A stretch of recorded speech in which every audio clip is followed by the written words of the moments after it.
Let's look at quiz 4 on inference and propositional inference. So I gave you a couple of statements, and then I also told you use the following propositions or names to symbolize the following statements. So the first thing, of course, what you needed to do was to write each of these statements using these P, M, T, F, and S. So let's read them. If you're Polish, you live on the second floor. So it is clearly, there is no then in the English. In English, sometimes you leave things out, but it is clear that we take here by an implication here. So if you're Polish, so P, if Susie is Polish, okay, or if you're Polish, you, Susie, okay, that is kind of a placeholder that we put there. If you're Polish, then you live on the second floor, that is S. Okay, the second statement, if you live on the second floor, that is S, then you're married, and that is M. Okay, 3.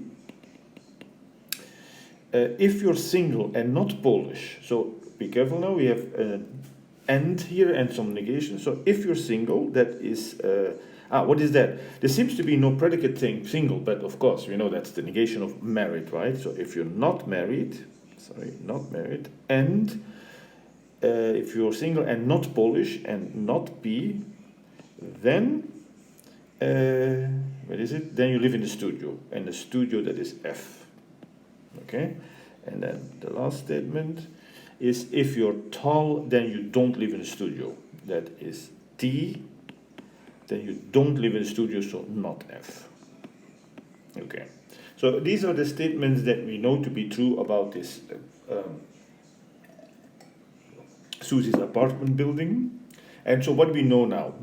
We know that that Susie is not married.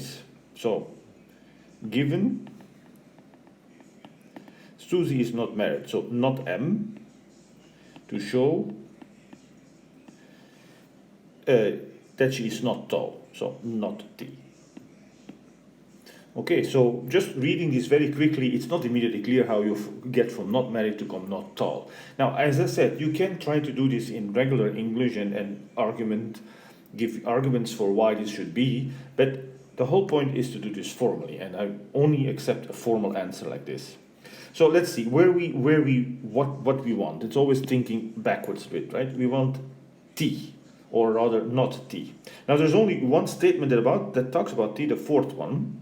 So we have to get it from there. And now I hope you by now have gotten used to this, that if you have an implication, there are two ways of deducing something from it, that is so-called modus ponens.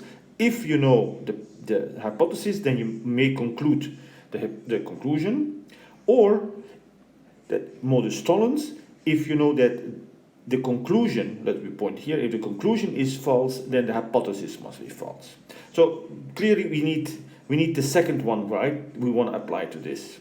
And that means that we need to know something about F. Now the only thing that tells us about F is here. And now for F, nonetheless, you see, to get F, we should know these two guys. But look at that, we have already one of these guys. So we also need not P. Where am I going to get that one? Here. But not P, again, it's when I'm pointing to if I want to get something about hypotheses, I cannot actually get the hypothesis. But we know that modus tollens can give me the negation of the hypothesis. It can have, if I prove the negation of this guy, the conclusion. So we're looking for S. Well, here we have to go. That is the only thing that actually, other than what we just used, that talks about S. We need to get something from S. Again, since it's here, we're hoping that it's modus tollens that we can use, so we need to know something about M. In fact, what we need is not M. Aren't we lucky? We know this not M. So let's start. Okay, so I'm going to start. And again, there's a little bit, I'm not going to be too picky when how you write this up, but the good thing is to just remember every statement that you have proven. That means what are the statements that we know already? So let me put them, perhaps mark them in green. No, I wanted to do it this way. So we know everything here, as well as this statement, is things that we know. So we can use them as many times and wherever we want. And we're going to keep adding new statements to it. by using our real rules of inference. So we start with not m, okay, so I'm copying not m, and I'm going to apply this to with using the second one, but just for clarity, I'm copying it. And here I'm in the exact position to do modus tollens, because I have an implication, S implies M, and I know that the conclusion is false, not M, then I conclude that the hypothesis is false. So always write what you use. So this is modus tollens. Okay, so now that I have not S, I know that I need to go to get P from there, or rather not P. So let's see, we again, so I have not S, I'm not going to copy that one, but I'm copying, so I should perhaps, let me keep marking here to show you that I have everything, right? I'm not coming up with something new. Now this one I have, so I'm going to put this here. So these, let me write it in the cap, small cap. Okay, so now we can again use modus tollens because we have an implication and we know not S, the conclusion is false. So we conclude again, not P. Again, this is modus tollens that we used. Great. So what were we going to do with not MP? If you remember, we were going to use this here. So we need N not P. But we need more. We need this. Luckily, we have this. So what we do here is we have not M and not P. We can put them together. Not M and not M. Not P and not M. The official name of putting these two together was called conjunction, but that is really kind of an obvious rule. So I am not even going to give a name here. So we are now in the situation that we have the hypothesis of 3. So let's apply this now, not M. Oh, okay. I wrote it perhaps in the wrong order, so let me write it in this order. That doesn't matter, right? Because order is unimportant here. That's one of the logically equivalencies. So we have not P and have also not M. Sorry, what I'm trying to say. I have not M. Oh, I have that. Oh, okay. No, sorry. I was right. I got a little bit. Let me write it again. I'm writing now not M and not P, then F. That was 3. I was copying what 3 was. And again, we have a nice modus ponens now, because we have the hypothesis. This is the hypothesis, and therefore we can conclude the conclusion, F. And can we use that? Well, what we're going for was the last one here, right? So what is this now? What do we need exactly? Let's think about it.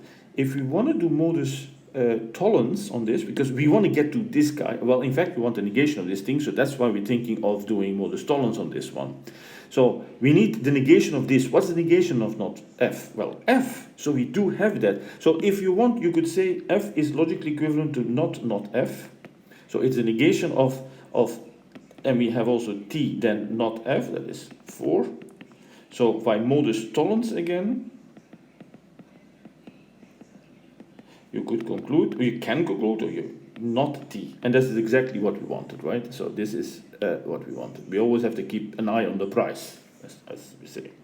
Now, you might have alternative, you would say, okay, this negation confuses me a little bit, so I'm going to do contrapositive. If I take the contrapositive of that, what is that? Remember, you put